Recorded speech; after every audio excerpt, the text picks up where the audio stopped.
encore quelques petites précisions pour les hachures. Donc les hachures donnent une direction. Ça veut dire, si on regarde par exemple de la maçonnerie, donc la maçonnerie, a priori on aura par exemple tendance à dessiner une maçonnerie de manière globale. Un mur maçonné, ça pourrait être, donc ça ce sont les lits de joint, les lits de mortier, et ensuite on a par exemple à l'intérieur un petit peu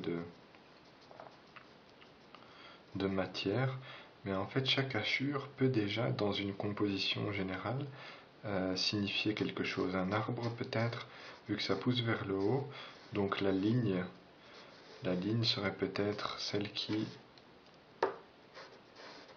monte dans un dessin de tronc. Mais on a aussi par exemple la forme en fait qui est la forme circulaire.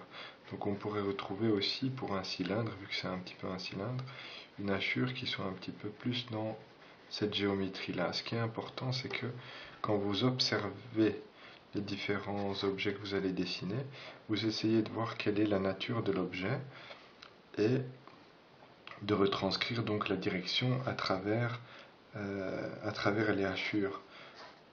Ici j'ai par exemple un cylindre de préférence, donc il y a une direction qui pourrait être celle-ci pour les hachures, l'autre ça pourrait être une direction donc verticale. Mais par exemple, commencer à faire une hachure qui soit complètement à plat, bon, ça peut le faire aussi, ça dépend vraiment comment on dessine, mais elle ne doit pas être en contradiction avec la forme de l'objet. Donc ça, c'était une précision. Ensuite, on a aussi la question de la pression. Donc, on peut faire des hachures très fines, donc on commence souvent de manière vraiment très soft, légère, très peu de pression, et donc ça permet d'avoir un fond diffus qui peut être très technique aussi. Et ensuite, bon, petit à petit, on avance dans notre dessin, on commence à voir plus clair dans ce qu'on va dessiner, et alors à un certain moment, bon, on appuie plus sur le crayon, et alors on densifie les choses.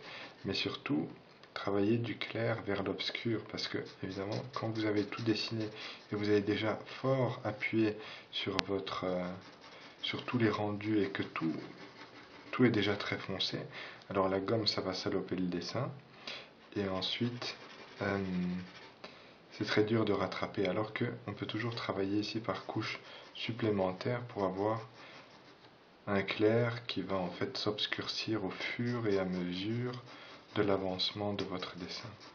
Donc ça c'est assez important de bien gérer la pression même sur une ligne en fait. On peut avoir quelque chose qui soit d'abord très léger, puis beaucoup plus foncé, plus gras, et ensuite plus léger.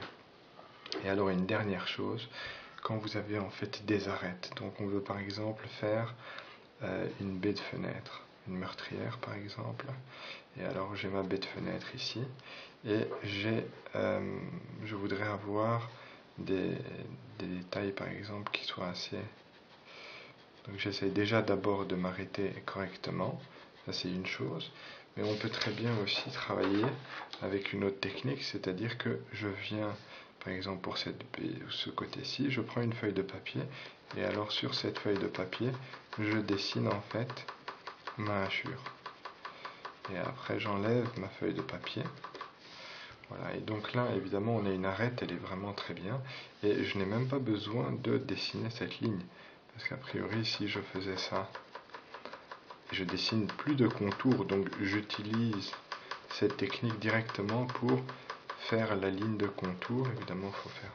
Et voilà, et donc là on a une arête, et puis après on peut repasser là, dessus, et on fait par exemple une autre, dans une autre direction, donc là je vais un petit peu contre mes règles, mais pour densifier par exemple juste la ligne de l'arête.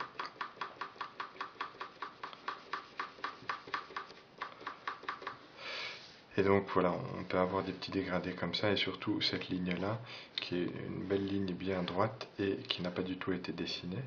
A l'inverse, quand vous avez fait quelque chose qui est déjà complètement hachuré et que vous voulez venir faire une droite, et ben vous prenez une gomme et vous gommez comme ça, et voilà.